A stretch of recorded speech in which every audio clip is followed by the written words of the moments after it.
A nice little angular attack. This was a special request by one of my students who's in Thailand right now, David Duke. He applied this actually in a match a month ago. He landed it twice, and he told me a lot of people on Twitter and on Facebook, and a lot of people at his gym where he's at right now at Muay Thai were asking him where he learned that and how he did that. So this is something that I used to do to Dave all the time when we spar together, and he's a very good student. He picked it up very quickly. We drilled it, and he's able to land it pretty accurately. He actually landed one in the chest and one in the face during his match. So what we're doing is applying the concept of single angular attack to throw a technique and change the angle of that technique at the last second. You'll see this in boxing a lot, let's say a low jab to a high jab, or a hat jab to a hook, to get the person to react to a straight line and go round, or a low line to a high. Very effective, and a lot of people can land it with the hands. To do it with your feet requires a bit more training, but this is something that I've worked a lot on since I'm a little kid. The angular attack, so we'll just show you a nice one that I like, and you'll be able to practice that as well. So we're going to start with a rear leg roundhouse. So what I'm doing here is I'm attacking maybe the leg with my rear leg roundhouse, right? Or it could be a body shot, it could even be a high shot. I like to throw it to the body or to the leg. And I'm trying to get the person to think catch kick, leg check, or a low pass where he's going to let my kick go through. So to practice it, I'm going for the kick. So if I've kicked him a few times, I put the pattern in his head.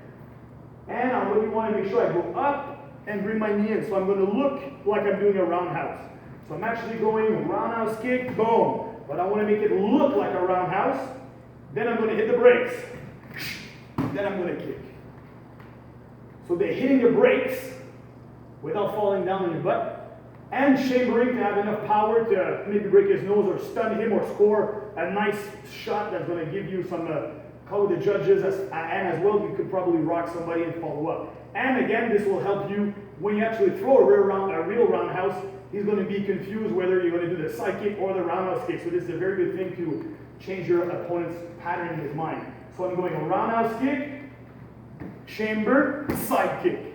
So I'm going half roundhouse to a side kick. So I'm switching from roundhouse to side kick very quickly. So let's do it on the pad. So I'm going, this is my target that I'm making him think I'm going for, and the face or the solar plexus is my real target.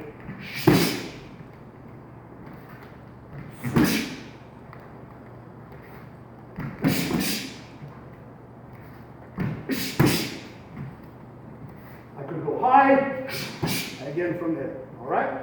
The other way this could be used, let's say Nick doesn't have the pads. It could be from him blocking my high kick, boom, right? Instead of rechambering, I kick, recoil, kick. So I can come in, throw in my jab, my cross, boom, recoil back. So this is where we're going to have to practice that chamber, that balance, driving it, boom. Right? He checks, boom, to the body. I go low, boom, that's what I just did earlier on. Where I'm kicking in, chambering, kicking. So it looks like a roundhouse, and then it becomes a side kick to the face. Or he blocks it. If you need to put your foot down, you do. If you don't, boom. And then everything else can happen. And of course, once you've done this, make your opponent react. Your Superman punches, and your other combos come in. This is a very nice kick. You will need to work on it. The chambering, the balance, getting power behind it. But do check out Dave's highlight reel for a couple of fights ago. He does land it in a solid fight 2 times. So good job, Dave, for doing it. And practice that out. The fake roundhouse to side kick angle change. Thank you.